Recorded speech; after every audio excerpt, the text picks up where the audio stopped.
And Good to see you. nice to see you. And a big congrats on The Exorcist Believer. It's a head turner. It captures the tone and spirit of the original William Friedkin film, and I love it. Oh, thank you so much. That's great to hear.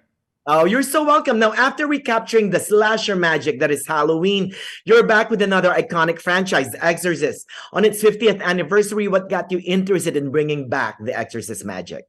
Well, that's fun that you say that because the 50th anniversary was the hook. It was thinking about, wow, it's been 50 years and this movie holds up like it was made yesterday. So a beautiful, powerful message that movie had, and to be able to take inspiration from its DNA and make a movie that felt very personal to us, bring a new audience to see what we're making, and then look back at what Friedkin did so brilliantly, and that's just an honor to be a part of it. Exactly. The first one was really a domestic drama masquerading as a horror movie, right? This one fits that to a T. Now, what was your main edict to ensure that, Mr. David?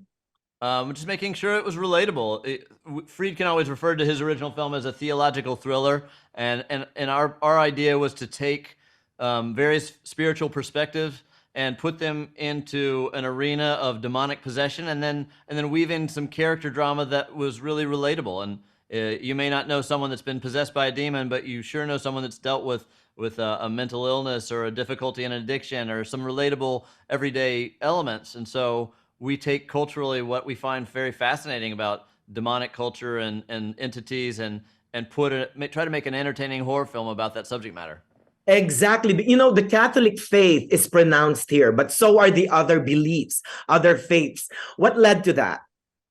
Well, that's what it is. It's taking something that in a traditional Exorcist movie would be a man in a white collar and a priest reading the Roman Rite, and we want to, of course, bring that into our story, but also offer a Baptist perspective or a root work perspective or a Pentecostal perspective or an atheist perspective. So to me, this film is going to inspire a conversation from you, regardless of your spiritual background and belief, as what our message is trying to create a unity of an agenda to try to free these girls from this possession. Thank you for bringing back Ellen Burstyn, by the way. What was her reaction when you told her you wanted her back as Chris MacNeil? When I first said I wanted her back as Chris MacNeil, she said, hell no. And then I said, but here's what I'd like to do. I'm going to tell you the story. I gave her the script, and she said, okay. Oh, no, real quick, talk to us about your great cast, from Leslie Odom to the fantastic Ann Dowd to your two girls. Talk to us briefly about how you put them together. Yeah, it's an incredible ensemble. A lot of very theatrically trained actors, and someone like Leslie Odom Jr., who has such an amazing physicality and presence and voice. Ann Dowd, who I've worked with before and I just adore, and Jennifer Nettles, who I work with on this HBO series, The Righteous Gemstones, and I wrote this role for her. Just a great country singer, and Norbert Leo Butz, who's an amazing Broadway actor, and then these two discoveries, Lydia and Olivia, who are just the heart and soul of the production, and they just brought an incredible sense of expression and humanity to these demonic roles.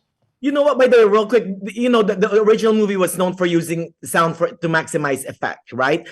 How did the growls, the demonic growls, was it a mixture of everything too, just like the last one?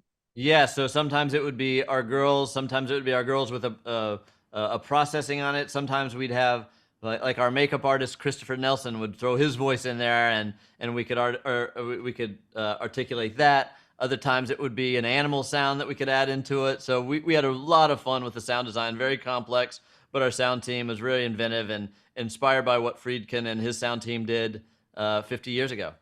Oh, thank you so much. A big congrats on The Exorcist Believer again. I cannot wait for it. I understand it's a trilogy, so I cannot wait for the future and more surprises.